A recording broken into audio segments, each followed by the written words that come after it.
Hey guys, welcome back to my insta mini vlog. So ನಮ್ಮ ಆಫೀಸಲ್ಲಿ team outing ಹೋಗೋಣ ಅಂತ ಪ್ಲಾನ್ ಮಾಡಿದ್ರು. ಅದರಿಂದ ತುಂಬಾ ತರ ರೆಸಾರ್ಟ್ಸ್ ನ ಹುಡುಕಿದ್ರು ಅಂಡ್ ಫೈನಲಿ ಒಂದು ರೆಸಾರ್ಟ್ ನ ಫೈನಲೈಸ್ ಮಾಡಿ ಸೊ ನಾವು ಬಂದಿದ್ದೆ ಗುಹಾಂತರ ರೆಸಾರ್ಟ್ಗೆ ಗಾಯ್ಸ್. ಅಂಡ್ ನಾವು ಪ್ಯಾಕೇಜ್ ತರ ಬುಕ್ ಮಾಡ್ಕೊ ಬಂದಿದ್ವಿ. ಕೊನೆವರೆಗೂ ನೋಡಿ ನಿಮ್ಗೆ ಅರ್ಥ ಆಗುತ್ತೆ ಏನಕ್ಕೆ ಅಂತ. ನಮ್ಮನ್ನ ಗುಹೆ ಒಳಗಡೆಯಿಂದಾನೆ ಕರ್ಕೊ ಬಂದ್ರು. ಸೊ ಒಳಗಡೆ ಬಂದ ತಕ್ಷಣ ನಮ್ಗೆ ವೆಲ್ಕಮ್ ಡ್ರಿಂಕ್ಸ್ ಕೊಟ್ರು. ಸೊ ವೆಲ್ಕಮ್ ಡ್ರಿಂಕ್ಸ್ ಎಲ್ಲ ಕುಡಿದ್ಮೇಲೆ ನಾವೆಲ್ಲರೂ ರೂಮ್ ಕಡೆ ಹೋಗಿ ಎಲ್ಲರೂ ಅವ್ರ ರೂಮ್ ಅಲ್ಲಿ ಸೆಟಲ್ ಆದ್ರು. ಲಗೇಜಸ್ ಎಲ್ಲ ಇಟ್ಟು ನಾವು ಕೂಡ ಒಂದ್ ಸ್ವಲ್ಪ ಹೊತ್ತು ರಿಲ್ಯಾಕ್ಸ್ ಮಾಡಿದ್ರಿ. ಲಂಚ್ ಟೈಮಿಂಗ್ಸ್ ಬಂದು 1 to 2:30. ಸೊ ನಾವು ಸ್ಟಾರ್ಟರ್ಸ್ ಇಂದ ಸ್ಟಾರ್ಟ್ ಮಾಡಿದ್ವಿ.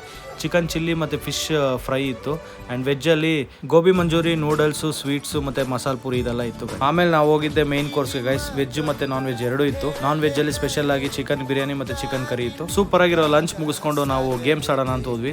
ಸೊ ನಮ್ಗಂತ ಒಂದ್ ಸ್ವಲ್ಪ ಕೂಪನ್ಸ್ ಕೊಟ್ಟಿದ್ರು. ಆ ಕೂಪನ್ಸ್ ಯೂಸ್ ಮಾಡ್ಕೊಂಡು ಗೇಮ್ಸ್ ಎಲ್ಲ ಆಡ್ಕೊಂಡು ಸ್ವಿಮ್ಮಿಂಗ್ ಪೂಲ್ ಕಡೆ ಬಂದ್ವಿ. ಸೊ ಚೆನ್ನಾಗಿ ಆಟ ಆಡ್ಕೊಂಡು ಈವ್ನಿಂಗ್ ಸ್ನಾಕ್ಸ್ ಮುಗಿಸ್ಕೊಂಡು ನೈಟ್ ನಮಗೆ ಇವೆಂಟ್ ಇತ್ತು. ಸೊ ಅದರಿಂದ ಎಲ್ಲರೂ ಫಾರ್ಮಲ್ಸ್ ಎಲ್ಲ ಹಾಕೊಂಡು ರೆಡಿಯಾಗಿ ಕಾನ್ಫರೆನ್ಸ್ ರೂಮ್ ಕಡೆ ಹೊರಟ್ರಿ.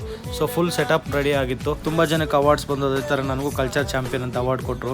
It was pleasure receiving that award. So event ಎಲ್ಲ ಆದ್ಮೇಲೆ ಡಿನ್ನರ್ ಮುಗಿಸ್ಕೊಂಡು ನಾವು ಫೈರ್ ಕ್ಯಾಂಪ್ ಕಡೆ ಬಂದು ಎಲ್ಲರೂ ಚಿಲ್ ಮಾಡ್ಕೊಂಡು ಸೊ ನೆಕ್ಸ್ಟ್ ಡೇ ಎದ್ದು ಒಳ್ಳೆ ಬ್ರೇಕ್ಫಾಸ್ಟ್ ಮಾಡಿದ್ರಿ. ಅಂಡ್ ಗುಹಾಂತರ ಅಲ್ಲಿ ಫುಡ್ ಮಾತ್ರ 10 out of 10 ಕೊಡ್ಬೋದು. ಎಲ್ಲ ಐಟಮ್ಸ್ ಅಷ್ಟು ಚೆನ್ನಾಗಿತ್ತು. ಸೊ ಓವರ್ ಆಲ್ ಸಖತ್ತಾಗಿ ಎಂಜಾಯ್ ಮಾಡಿದ್ರಿ ನಮ್ಮ ಟೀಮ್ ಜೊತೆ. ಸೊ ಇದಾಗಿತ್ತು ಗೈಸ್ ನನ್ನ ಇನ್ಸ್ಟಾ ಮಿನಿ ವ್ಲಾಗ್ಸ್.